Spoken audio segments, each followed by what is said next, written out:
This is New Day and you're still watching TV3. As we promised you in the beginning, we are going to go into the details of the manifestos presented by the main political parties.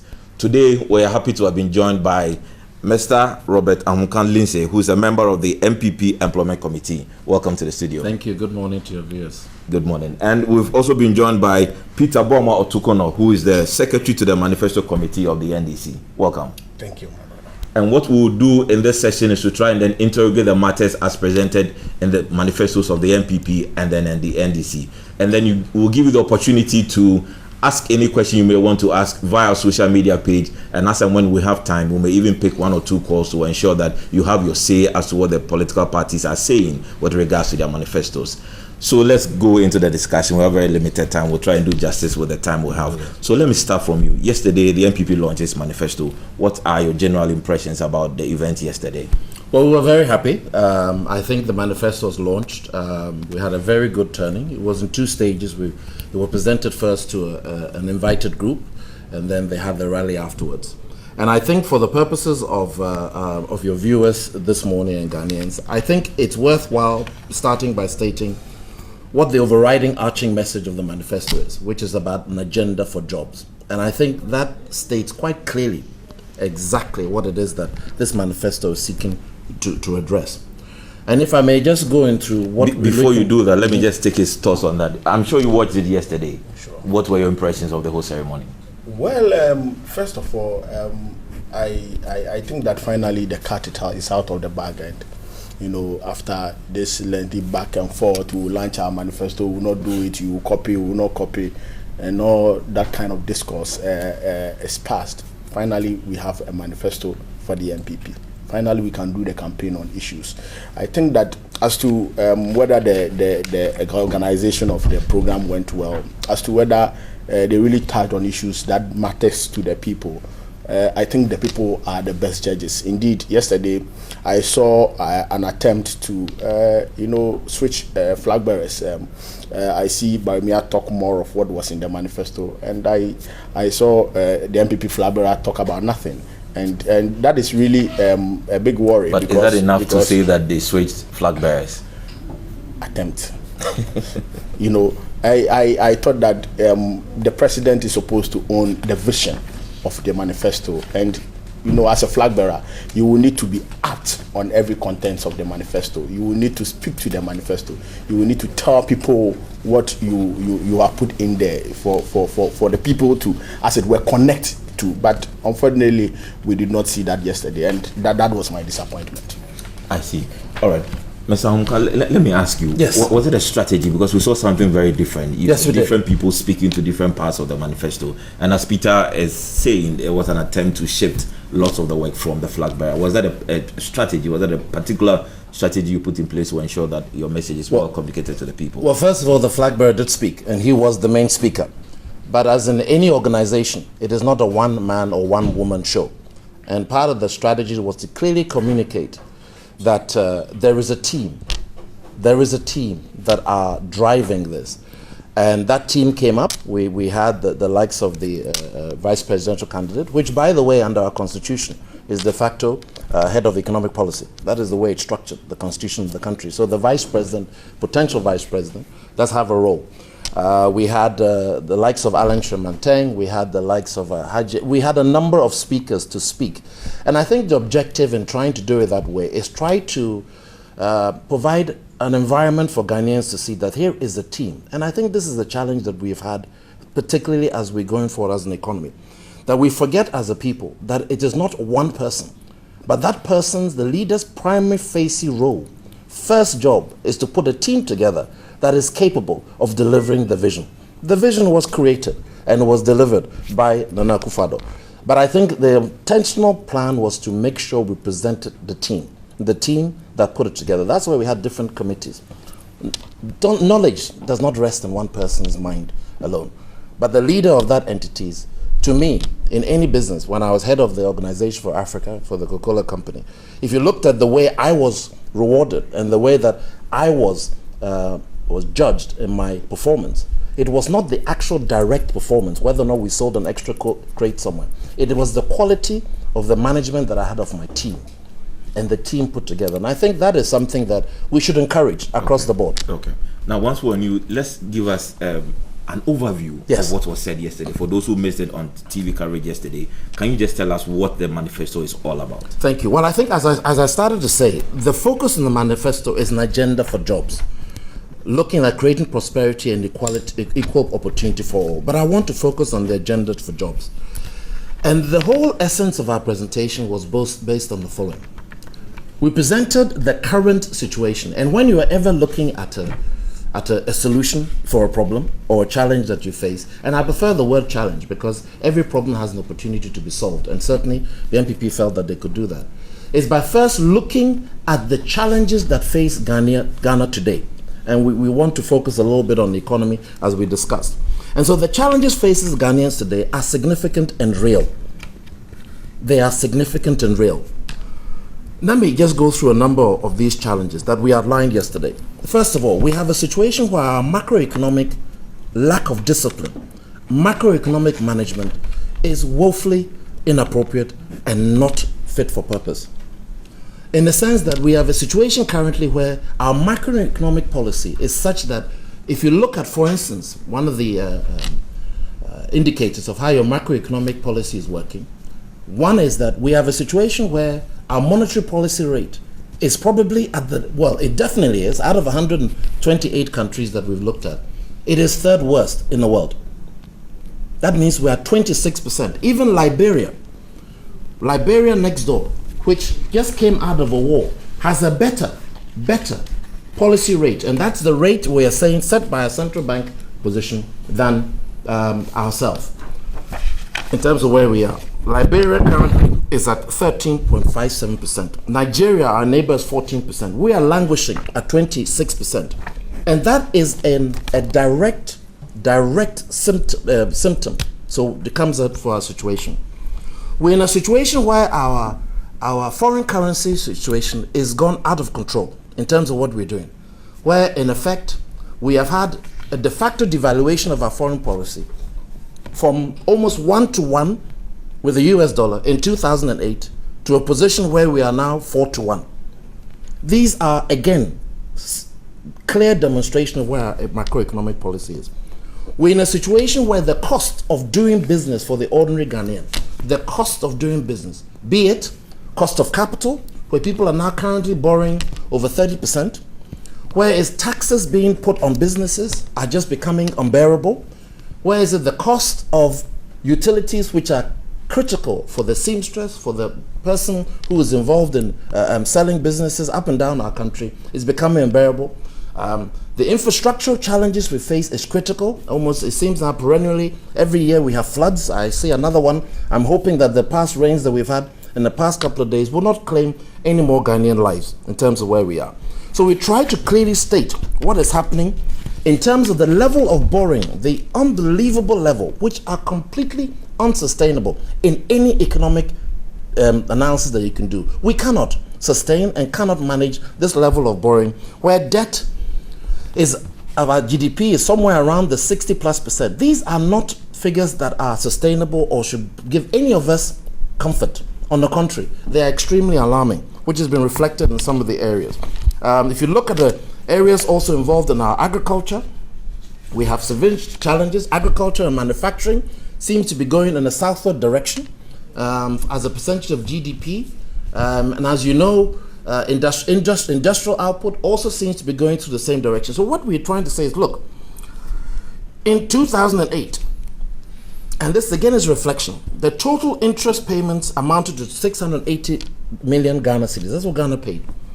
Currently, in 2016, we are paying 10.5 billion Ghana cedis interest rate. Now, from an economist's perspective, and that's certainly where I come at it, these are not rates that you can sustain. You just cannot sustain them. It is not sustainable in any economic analysis, and it's not sustainable, and Ghanaians need to know that. So in looking at all of these areas, allowances, teachers, education, we go on more. Because of time I'm going through, we wanted to profess some solutions for the Ghanaian. And what we want to share with the Ghanaian people was the following. The NPP's clear strategy is to focus on simply doing everything it can within its power to create jobs. So every single intervention we are doing is about one thing. Now, it is about one thing about creating jobs for the Ghanaian person, whether they are 60 or whether they're 16 or 18. It's about creating jobs. We know there are fundamental challenges in youth, but it's about creating jobs. So let me go in just briefly on some of the key areas that we felt would be addressing in terms of creating jobs and opportunity for the Ghanaian in our country here. One of the key areas, which I think is an important area, is that we have stated that in order to understand that the private sector is the engine of growth, one. Number two, small and medium-sized businesses are the key to any employment generation and employment absorption. We've stated that a legislation will be passed that will require at least 70% of all taxpayer financial contracts and procurement to be executed by local corporations. The Englishman will say charity begins at home. Well, we're putting our money where our mouth is, in the sense that we are saying we must target government tax-based expenditure towards our local businesses to encourage them to think ahead, to plan ahead. Robert, you listed a number of issues that are plaguing our economy. Yes. We want to zoom directly into the policies that would address some of these issues. Yeah, exactly. So how does the job creation and reduction, tax rate and all that feed into the litany of issues we've raised with the economy? So let me start first. What's the first and most important point, which is to get some discipline in how government governs. So the first thing you must do, and it's been clearly pointed out, we're going to introduce measures that looks at monetary discipline, fiscal discipline, and ensuring that government arrests this seeming never-ending appetite to borrow more, to borrow more, to borrow more. To be in a situation where we do not have a situation where we all wake up one day, there is a new foreign exchange law that comes in, 3 months later, we lose 30% of the value of our currency. That is just not acceptable. So, what are the key issues? The first thing the NPP said is that we are going to focus on eliminating fiscal indiscipline, both in terms of monetary policy and fiscal policy. Now, why is that important, you may add? It goes directly to the 26% I talked about. Because if you look at what has happened over the period, in 2008, it's important, because it's important for people to see that this has happened before. In 2008, the same rate was close to 14.7%. Robert, we'll come back into the details. Let's go to Peter. Peter, you've obviously heard the litany of issues that Robert has raised with regards to the state of the economy. Your government is in power. Does this collaborate or does it bear witness to the present state of Ghana's economy? If not, let us know. And then tell us the direct policies that are contained in the 2016 manifesto, which will move the economy from where it is to where it's supposed to go. First of all, I think that most of the issues raised by my brother Bob is mostly unfortunate. I mean, because they are grounded on, palpable falsehood and misrepresentation. First of all, we are going through a phase of fiscal consolidation. In actual fact, we've been consolidating our fiscal space since 2009 when we took power, because when we took power, the economy was actually out of control. This was a $8.5 billion US. Now, you tell me that you were paying interest of 680 million in 2008, and now we are paying some 2 billion and over. The point, the clear explanation that you have to get from this is that over the period, the 8.5 billion US that you borrowed will be accruing interest, and we must pay the interest, unless we decide that we will not pay the interest. Remember that from 2009 till now, there have not been any debt forgiveness like they got in 2001. Again, if you look at the fact that there is a need for fiscal consolidation, you would have to defray your debt so that you will not have a situation where your debt to GDP is out of control. I have heard Baumia allude to the point that we have decided not to, as it were, spend too much, to cut down the debt to GDP ratio, because he thinks that some 1.7 million US, coming from nowhere entered the budget, and that is why IMF was not even doing the third review and so on and so forth. But I mean, subsequently the IMF review is out, and that clearly exposes Baumia once again. But be that as it may, the point is that over the years we have tried to consolidate our economy, and we have done it so well. if you look at our currency is one of the most stable on the continent as it stands now. No other country is having a stable currency like we have. From 2014, when we started having the challenges with our currency, that was when we enrolled on the IMF program. Since then, the currency has been where it is for 2 years. We have never had that in the Fourth Republic, where for 2 years your currency is standing at one place. It's not depreciating. You understand? And I think that is most instructive. And I would wish that, you know, our friends in the NPP would even commend government. Well, we don't expect that they will do that. But the issue about the currency is a non-starter, because our currency is one of the most stable on the continent. Peter, now let's go into the manifesto. What is it that you have in your manifesto with regards to the economic policies that will improve the economic situation? Because we're trying to give the opportunity for both parties to present to the electorate what they have contained in their manifesto. So let's zoom in directly into what your manifesto. Sure, I agree with you, because when you have identified the problems, you will need to put measures together to solve the problem. When you ask my friend to state the policies they are putting together, the policy was that there was no policy. Indeed, our government is saying that we are running a fiscal consolidation program. We have homegrown measures that we put in place. We are trying to control spending so that we don't get our debt to GDP off the roofs, so that we don't get our fiscal situation off the roof, so that we are able to create some level of fiscal space for capital investments, which will yield jobs, which will stabilize the economy, which will help us to grow more and export. Now, our policy for the economy is that moving forward, we are going to focus on production, industrialization. Over the past 4 years, we have invested heavily in building infrastructure.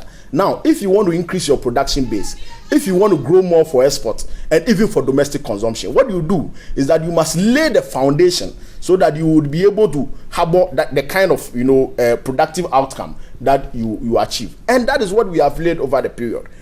Now, Ghana is one of the best aviation hubs in Africa. Our roads are one of the best on the continent, and so on and so forth.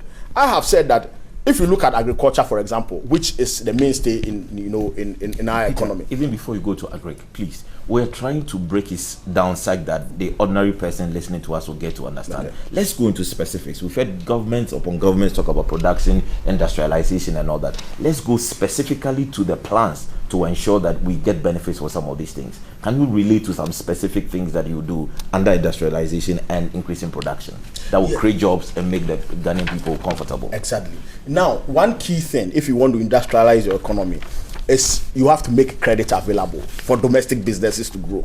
You have to improve your local content laws. As we speak, we have a general local content bill in Parliament, such that if you are coming to invest in this country, you are bringing in FDI, you will need to have some local stake before you are able to establish a company. I think that is most critical, so that when profits are made, profits will not be repatriated.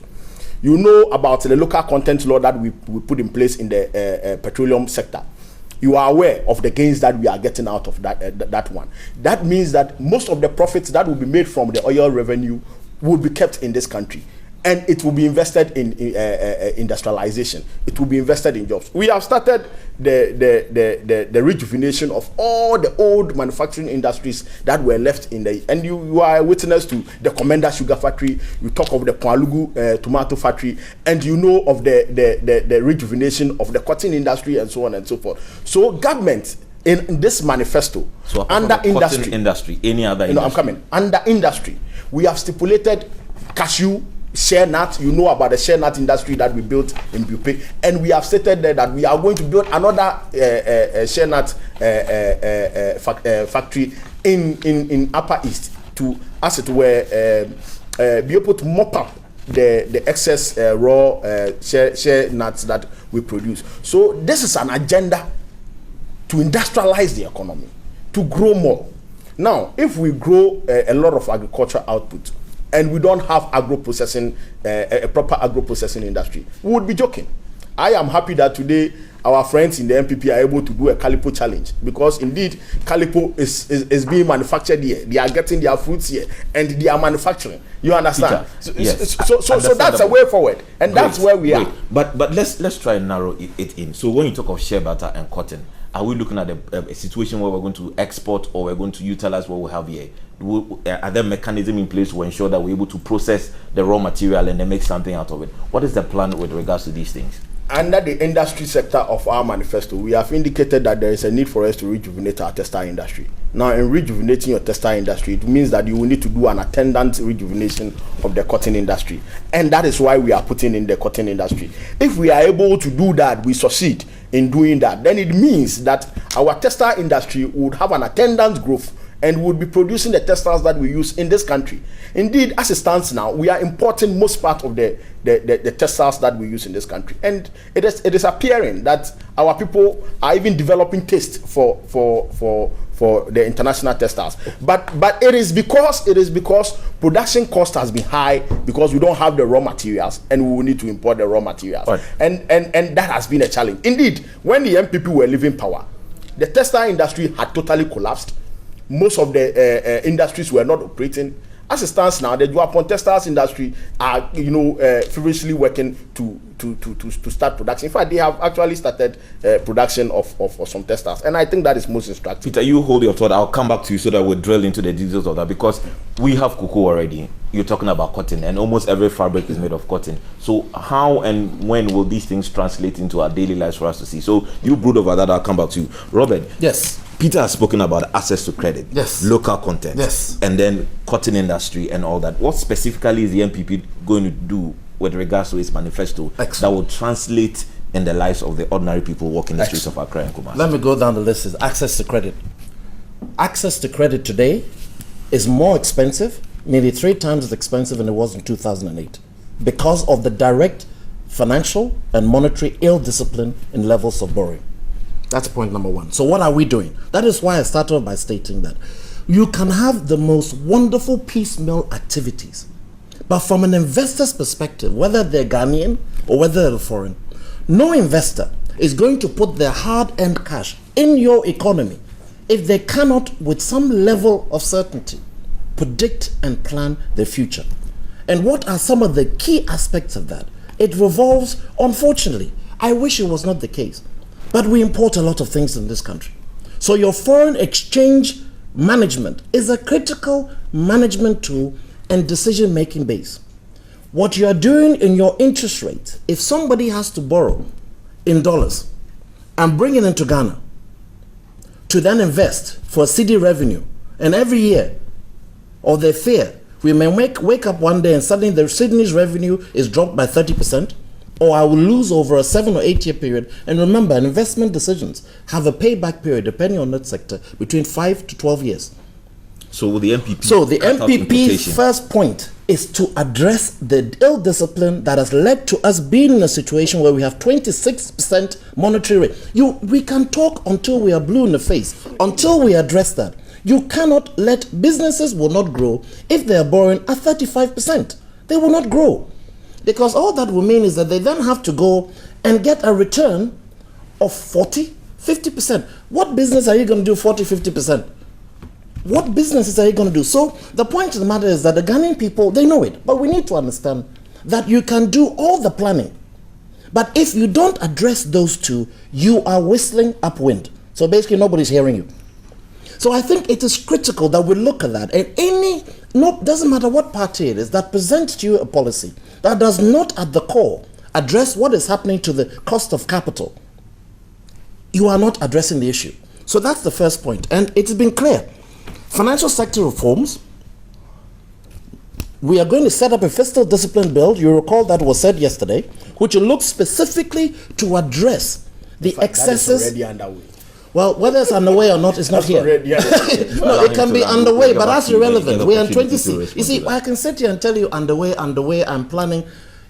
I have a very small, if I may distress. Somebody kept telling me in the long term we're going to do this, long term we're going to do this. And this is a true story. I wouldn't mention the president that said it. But he said, look, my friend, in the long term we're all dead. Tell me what's going to happen next week.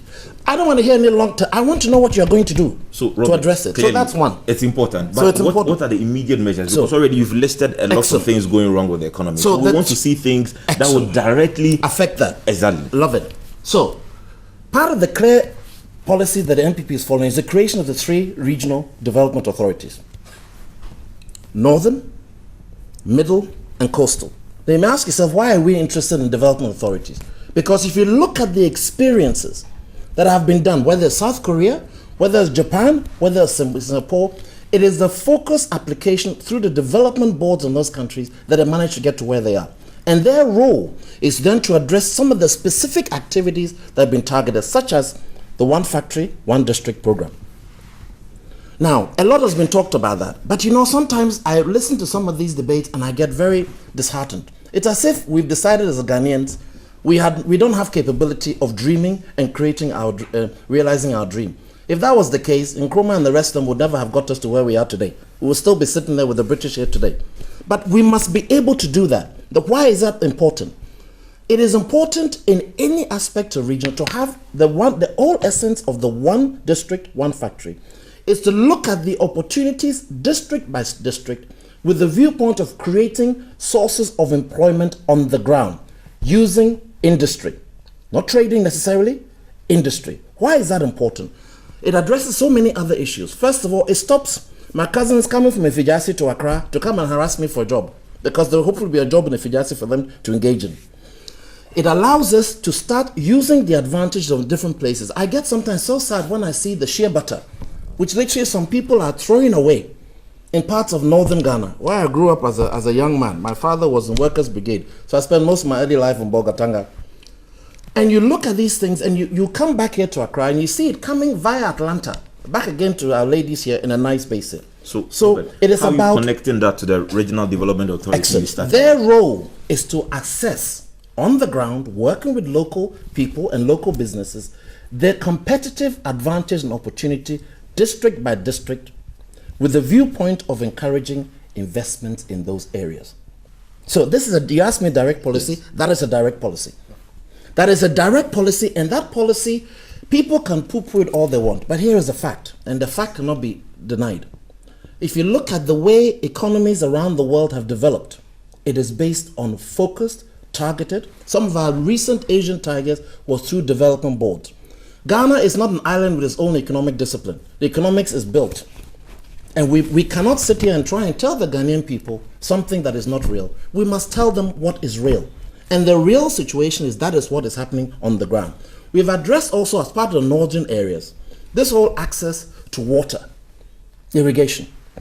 I don't know for however long. Again, I mentioned my father's in Workers' Brigade. That time, Workers' Brigade was in the north running what? The commercial farms. Those were the times in those days, in the 60s. It has been clear, anybody looks at Ghana, that we have huge agricultural opportunity, northern part of Ghana. But we are rain-fed. So by ensuring we have a consistent strategy to ensure we tap, we direct, and reinforce the access to water, it will help us, again, do what? Focus on our agricultural base. Right. Cocoa, I want to mention cocoa yes, base briefly, because that's important. On that, yes. You remember the spraying, which has been dropped now. I don't even know what number we are going to get to. Today, we are in a situation where we'll be lucky if we made 900,000 metric tons of cocoa. Ghana, you know, sometimes it amazes me. Between ourselves and our next door neighbor, Côte d'Ivoire, you've heard of OPEC as the oil cartel that controls petroleum. Yes. Between ourselves and Côte d'Ivoire, we have such a huge position to manage it. But because of the policies that we keep following, we're in a situation where we are price takers. OPEC controls the price of petroleum. Right. We are the second largest. I hope we are still second. I hope we're not dropping towards third. But I know Côte d'Ivoire, even after how many years after war, quickly recovered its position. So the NPP is going to focus on cocoa. Cocoa. To focus on agricultural inputs, focus on the spraying, and focus of credit to the farmers. And not in terms of words, but in deeds. So, you know, there's been much talk about the fact that most of our cocoa farms are under the threats from the galamsey operators and all that. Yeah. So just beyond spraying and giving access to credit and all that, what are some of the detailed strategies to deal with some of these things, fighting the cocoa? Why would somebody not do cocoa? If they don't have the returns they're getting, which is linked to the pricing they're getting through, if they're not able to have the living on it, they're going to pull the thing up and do something else. So it comes, look, Ghanaians are rational economic decision makers. They don't make decisions in the absence of rationale. They think about situations and they're looking at it and saying, okay, I've got 2 acres on cocoa. Okay, if I do these 2 acres, what are they going to do to help me? The spraying, the access to finance. What am I going to get in terms of revenue at the end of the period?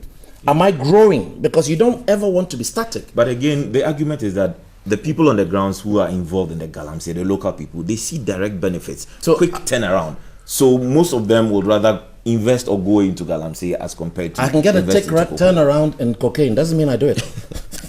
Well, that's what. But let's look at. I know where it comes from. But let's look at the practicalities. The practicality on the ground is that in order to make sure we encourage a greater increase and basis on cocoa, we must make it attractive for those people in that business. Okay. On that note, let me come to you, Peter. So he is arguing that they are going to focus a lot on regional development authorities. They are going to focus on the one district, one factory, and then they're also going to have a critical look at cocoa. Tell us, what is the NDC going to do to ensure that even at the very low levels in terms of the governance of the country, people are getting direct benefits from the economy? Exactly the reason why I said that the NPP's policy to change anything is no policy. Indeed, if you pick our manifesto, page 38 of our manifesto, we have mentioned what we will do with development authorities.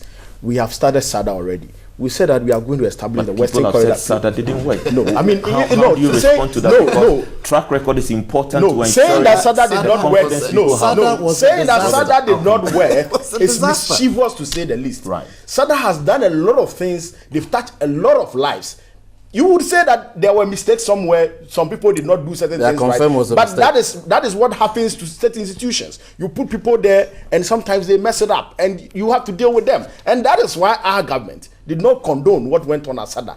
Now, if you look at what SADA have done, they have actually mapped the entire zone, and they have indicated which areas and which kind of investments that they can do. And that is a lot of work. Indeed, we are saying that we are going to establish the Western Corridor Development Authority, the Eastern Corridor Development Authority, and the Coastal Plains Development Authority. The NPP are saying that they are going to divide this country into 3. Yeah. They have the Northern Development, Middle Belt, and the Coastal. Yeah.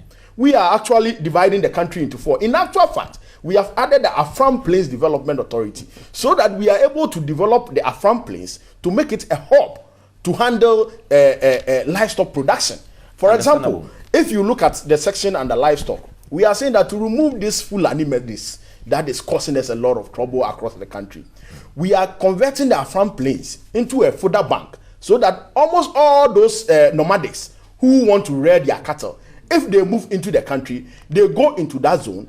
Government is able to even raise some revenue from the bank that we have created. And I think that is most instructive. This is a direct policy to solve a problem. The Fulanis, that's the way exactly. forward. That's yes, exactly. That aside, you know, the NPP talks about cocoa, will give them credit. You see, that is not how you use policy to solve problems. You give them credit. It doesn't solve the problem. What are specific targets to be able to produce more of the cocoa and increase your revenue? What we are doing is that every year we are growing 5 million seedlings, and we are going to give it to farmers. We are going to do that up to 2018. Now, if we are able to do that up to 2018, we are hopeful that by 2025 we'll be able to move our cocoa production to 1.5 million metric tons. And this is how you solve problems. You do technical assessment. You know how long it takes to grow cocoa, and if you are able to supply that 5 million seedlings, how long it will take to be able to, either replace the old worn-out ones and generate new ones and increase your production. Well, this is what we are going to do with cocoa. But mind you, before I move on, when the NPP were leaving power, the cocoa was being sold at the market at around $1,800, $1,900 US. In actual fact, they were giving Ghanaians, the farmers, 102 Ghana cedis for a bag of cocoa. Now we are giving them 468 Ghana cedis for a bag of cocoa. Now, that time, that 102 could only buy just about, let's say, 10 bags of cement. Now, what we are doing now, the amount of money we are giving to the farmers, it can buy close to about 15 bags of cement and even give you an excess money for other things. Yes. So that clearly tells you that if you look at a government that is concerned about the farmer, that is concerned about cocoa production, No government come close to the NDC Right, in Peter, the Fourth Republic. That is why I'm pushing you into this particular direction. The incentives and all that, we understand, but they are visible threats to the cocoa industry. Yes. They are visible threats that the people on the ground are complaining about. Yes. You've mentioned how we will handle the Fulani issue. Going forward, how are we going to deal with the threats of Galamsey? Because you know that now it's a big issue and we cannot run away from it. Your government has been in power for close to about 8 years. What has been the strategy going forward to ensure that at least the people on the ground are not disturbed by some of these things that prevents them from investing into farming? The Chinese are into the system, the Asians are infiltrating into the system. What is the clear-cut strategy? Because for somebody in the cocoa farm, he's not so much excited about the mention of macroeconomics, but they want things that affect them to be dealt with. What is the strategy going forward? In actual fact, the first point of call in dealing with the issue of Galamsey is the creation of jobs. That is fundamental. That is why our manifesto actually focused on creation of jobs. We have a full section on job creation. That's about 5 pages of our manifesto. I think that is most instructive, targeting which industries, which corners we are going to create the jobs from, and in most cases we have actually added numbers. Now, having said that, over the years this government has tried to fight the issue of this Galamsey menace head on, and we are achieving results. It is our government that went into the Galamsey pits, seized the equipment of these Chinese people, and most of the politicians in NPP started crying wolf. I know personally of the regional chairman of the Ashanti region of the NPP, but who has been complaining openly on air that his equipment have been seized and that he was doing some Galamsey. But the checks we've done internally shows us that some of these equipments have been given back to them. It's absolutely not true. It's absolutely not true. And government is still committed to fighting this Galamsey menace. And if you go across the country, you would see that it has reduced most significantly. It is because of this that we brought in this small-scale mining license for young people who would want to go into mining, so that you can officialize their process of mining. You can make it more safer. You can make sure that the environmental requirements are met, so that they don't destroy the environment at the expense of the money that is going forward. You've mentioned about the environment, and you know it's important to our people on the grounds. Water bodies are polluted. Exactly. So apart from forestalling future events like that, what is the plan to recover the things that have already been lost, the water bodies that have been destroyed, the lands that are beyond repairs? You can't plant anything in the lands again. What is the strategy to deal with these things? Because as we speak now, Galamsey is still ongoing. Yes, people are really doing this thing. So how do you balance it? How do you ensure that the lives of the people on the grounds, we okay, because we live in Accra, we may not directly face the repercussions. We actually face it directly, because most of the water that we drink are coming from these streams that are being destroyed, and it makes the even working on the water, as it were, removing the sewage and the chemicals very, very difficult and more expensive, because then you have a lot of poisonous materials in the water, and you will need to spend more to remove them and all that. What government is doing is to try as much as possible to reclaim these lands, and that is why we brought in the Greening Ghana project, planting trees, so that places where they fell all the trees, they have done the Galamsey and there is no tree, and the land is left bare to as it were, the disadvantage of the farmer. We have decided to build plant trees, and we have done Greening Ghana, and we have done this Greening Ghana thing before, and great. The results are phenomenal. Now we need to also preserve there for me. We'll come back to that. Hold your thought there. Now let's go to issues that affect the ordinary Ghanaian. Issues of tariffs, issues of electricity, water bill, and all that. These are things that matter to people. Exactly. So from the NDC's point of view, going into 2017, what is the strategy to ensure that people can get a form of respite? First, let me give you a revelation about water. When the NPP were coming into office in 2000, the total urban water supply coverage was around 56%. When they were leaving power, it was 58.5%. As we speak, total urban water coverage is around 76%. They added some little of about 2.5% in total, urban water coverage. So and that was why, beyond the access, because you pay for it, it's not just going to come to us for free. I'm coming. But access is important. Right. You can't live without the water. If the water is not there, you recall the days of the Kufo Gallon, and that was the legacy the NPP left to this country, where every day before you go to school or before you come to the office, I am sure if it were those days, before you sit in this studio, you would carry some 4 gallons before you come Peter, into this so studio. how You know, do we have been pay- able to successfully move this country out of that embarrassment of water supply. Now we are producing 76%. Rural water supply has been increased from some 56% to about 76%. That is most instructive. The people in the villages, what affects them is access to water. They have to get the water because in most cases they walk miles to get just a bucket of water. So and it is not potable. It is not something that you would even take. But that was the situation. Now we have been able to increase it to about 76%. I think that is most instructive. Now talking about affordability. Right. Affordability is very key. We went into some challenges in recent times, somewhere last year, when prices of electricity and water went off because there were software challenges. Everybody was complaining and all that. You and I will agree that that problem has been resolved. Now, if you go and stand somewhere and you talk about, electricity bills on the rise and increasing and all that, you look ridiculous. Because in actual fact, ECG, PURC, and the institutions that are responsible came out to say that they had some software challenges. They have some challenges, even though some of the approvals that were given were high.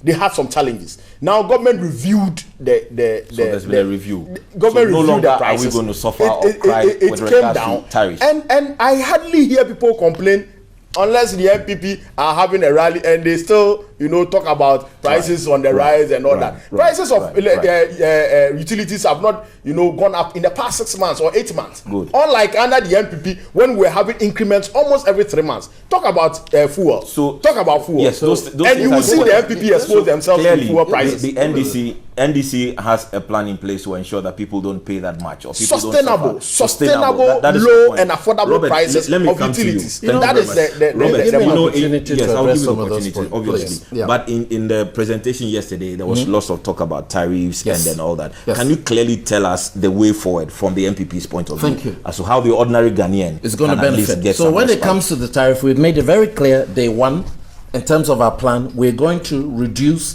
the taxation on these utilities and what is going on, because that has been one of the key areas. Now, but I want to come back to something.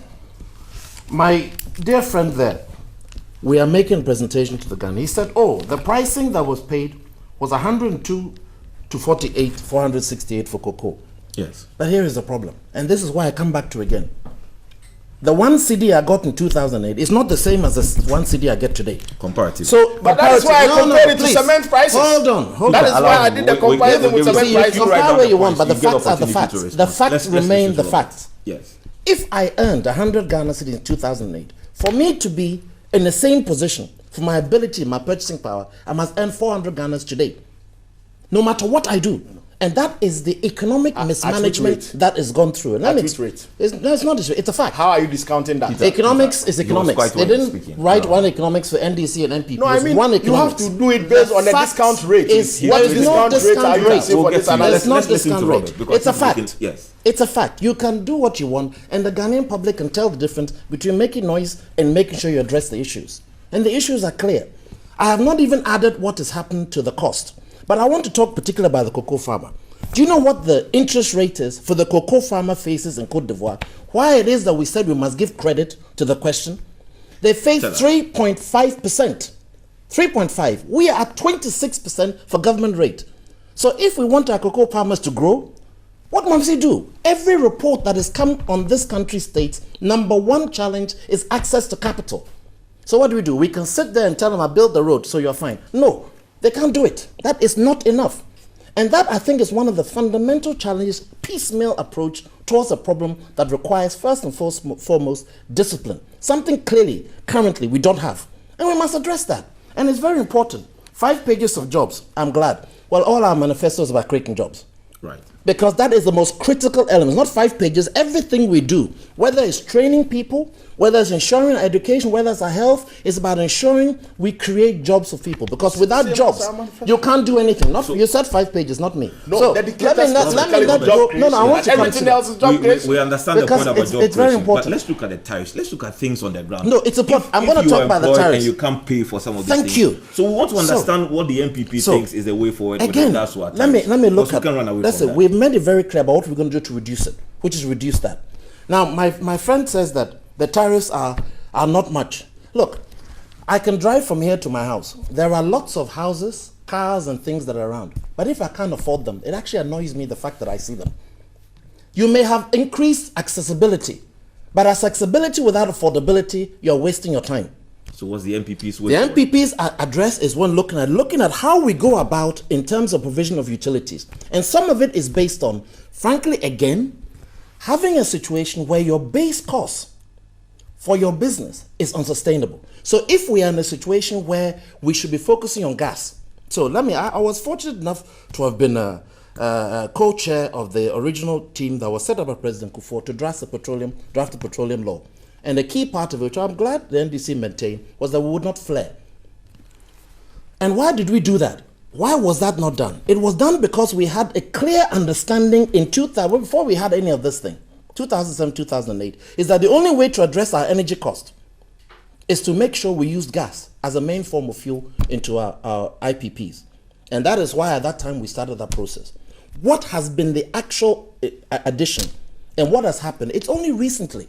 And I'm happy they've done it, but it's only recently. And again, I said, in the long term, we're all dead. We can sit here and keep talking about, but we want to know what's going to happen. So it's about ensuring that we move from a situation of a dependence on crude to gas as a basis of powering our utility system. We need to round up. So if you can just hit directly on how to handle So it's about ensuring, because without that we can't reduce the prices. It's making sure we don't do a car power. It's making sure that when we go to bid for these particular jobs, why do they cost so much to the country? Yeah. No, but it's important because if I am spending 100, I can't charge 70. Yeah. So we must start with what are you spending? And that has been the problem. We are spending too much on buying these assets. So once you start reducing the cost, you are then able to pass the benefit to the customer. Robert, it appears you may not have been able to answer my question directly with regards to the tariffs. But we said reducing the tax. So we are looking at reduction of tax. Change in terms of the sources of supply. Do you see what I'm getting at? Yes. In terms of sources of supply, because that reduces the and that allows us to pass the benefit to the consumer. So it will trickle down. Yes. Once we hit on that, let's just end with the energy sector. There's been lots of cry about the energy sector being in crisis and all that. What is the MPP's policies to turn around the energy sector? Just when you say define energy, I want to be very clear. When you say energy, because energy can go anywhere, because power is part of energy. Yes. So let's focus on power, because at this point that's what people are talking about. So let's talk about power. What is the strategy from the MPP's point of view to the handle focus the power is, you remember issue? We started this IPP journey in terms of independent power producers. And the importance of this, it starts off again, and I'm sorry to keep coming back to it, because it's at the core of the reasons why we have to charge so much. When you are building a power station, a gas fuel power station, or even a petrol fuels gas station, where everybody tells you is roughly $1.2 to $1.3 million per megawatt, but Ghana is building it for $3 million, what do you think the impact will be in terms of the cost? So it starts again with a discipline on making sure we select the right fuel base, gas, and hydro where we have it. Buoy and the rest of them all came from MPP. Secondly, we ensure that then when we are executing those programs, they're done in an efficient manner with those that are capable of managing it, not coming in and then we find the situation doesn't work. And then thirdly, ensuring that government taxes does not erode the benefit so we can pass it on directly to the consumer. Thank you very much. Peter, let's end on the power situation. It's of great importance to the people of Ghana. People wake up day and night and there are issues of power and all that. What is the NDC's approach to solving it? I'm sure you are not denying. I am very excited. Yes, yeah, I'm very excited. But what is the way forward? You have brought the issue of power. It's most significant. I was looking at my brother struggling to give how they are going to solve power crisis and even make it cheaper. Indeed, if you look into their manifesto, they said they are going to do a 10-year audit, to assess. They are now going to do a 10-year audit, technical audit of the energy sector. They have no clue. And that is why we went into the recent energy crisis. Because as at the time they were leaving power for 8 years, when they stayed in power, they were not able to predict. 30 seconds to wrap up. Yes, they were not able to predict. Indeed, what is the NDC? You've had 8 years to ensure that deal with it. The solution is advancing a generation mix. And that's what we are doing. We are bringing solar, we are bringing windmills, and we are not doing only gas. And remember, it is the NDC government that saw the need to establish a gas processing plant in Ghana. In actual fact, the NPP, when they were in power, when we started, drilling oil in Ghana, They had no idea that you could even build a gas processing plant. You understand? Yes. If you look at the agreement, they made with even the West African. Round up for us. Let me round up. Yes, West just African 10 gas more pipeline. seconds. It tells you clearly that they had no vision at all. Indeed, what we have done over the period is to add close to about 635 megawatts of energy within 8 years. I think that is very instructive. Right. Now, moving forward, Peter, moving because forward of our time, with the agreements and the projects that are available, we are moving on, you our can't total agree to generation the other to 688. around It's not 7,000 true. megawatts, whilst our That is consumption dreaming. is around You are 2,800. dreaming. I think that is instructive. This is a government that has vision. This is a government that is ready to make power available and make it affordable. Thank you very much, Peter. On that note, we will end the discussion for this morning. And let me say thank you to Robert Ahunkan Lindsay, who's a member of the Employment Committee of the NPP, and a big thank you to Peter Otukono, who's the Secretary of the Manifesto Committee of the NDC. And viewers, we've brought to you the in-depth analysis of what the manifestos of the various political parties have to offer. This is just the beginning. There will be more to come. Stay tuned to New Day, and we'll bring you the issues behind